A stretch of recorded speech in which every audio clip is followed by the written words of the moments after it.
it looks like Holly is deciding to come and join us. As you can see, she's meandering from the observation area over towards this den. If you look towards the back, there is a gate, and it is currently open. That is so that a bear can choose to join us if they're invited to do so. How we do tours is we always have at least one bear in at a time, while our other two bears are free in the 2.5 acres to do whatever they so choose.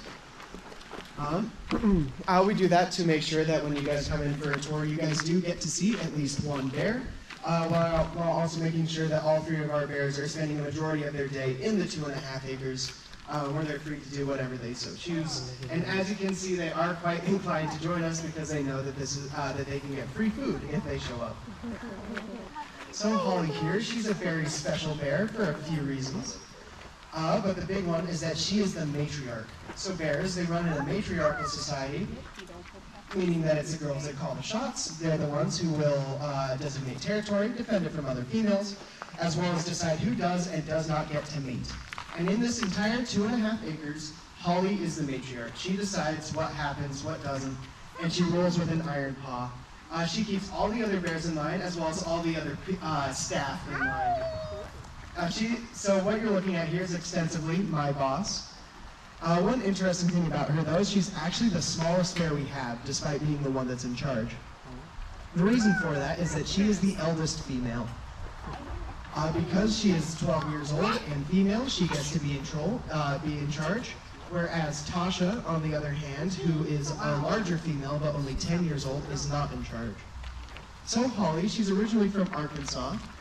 She was originally found on the side of the road, separated from her mother during a wildfire. Her fur was slightly singed. So a man decided to take her in and keep her as a pet.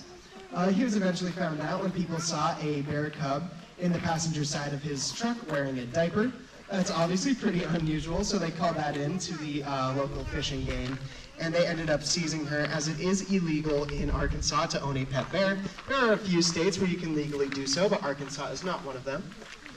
She was then sent to a place called the Appalachian Bear Rescue, which is a place that specializes in rehabilitating bears so that they can be re-released back into the wild and lead normal lives. We don't quite know what kind of tests they run to determine whether or not a bear is ready to be re-released, and clearly Holly doesn't either because she failed all of them. And so they ended up calling a few places to rehouse her. They called us, and that's how we got our Holly bear, and this is where she will stay. So as she's eating here, there's a few things that you guys are hopefully noticing. Firstly, as she stands up on the fence, those nice short curved claws. Those claws are pretty short, and they're not actually too sharp. And the reason for that is because they're not used for hunting, rather they're used for climbing.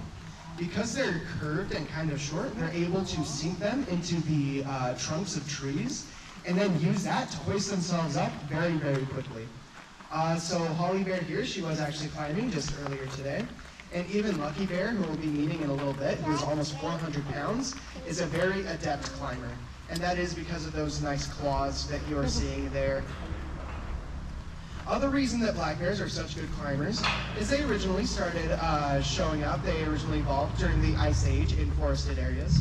And at that time, there were a lot of much larger, scarier predators around, things like saber-toothed tigers, dire wolves, cave bears, so on, all of which would happily eat the smaller black bear.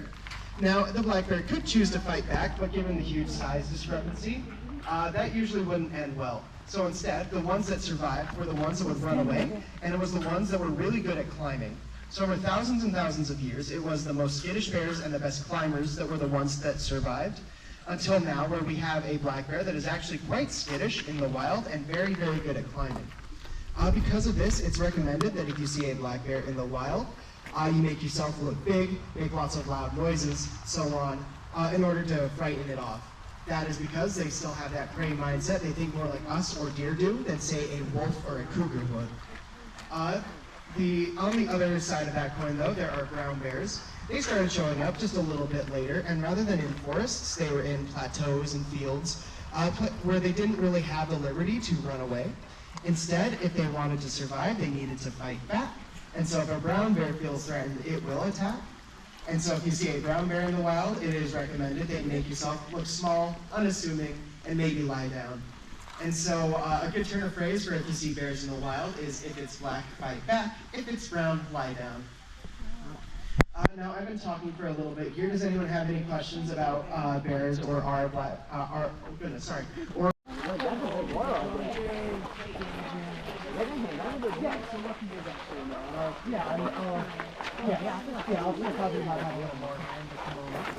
Alright, so as we start working up here, we'll see Lucky Bear.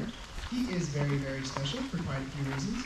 Firstly, he is de facto our largest bear, and that's because he is our only male. Male black bears are typically a good bit larger than their female counterparts, as you can see here. Holly, who we just saw, she weighs about 260 pounds. Lucky here, on the other hand, is just under 400.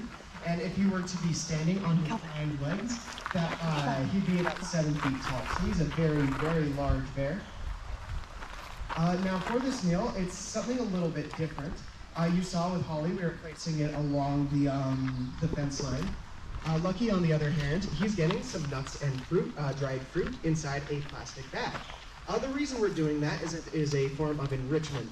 So animals in captivity, they are obviously not using their brains the same way animals in the wild would. And so if you don't give them items that they need to engage with differently, they can actually develop psychosis. A lot of people refer to it as zoochosis for that reason.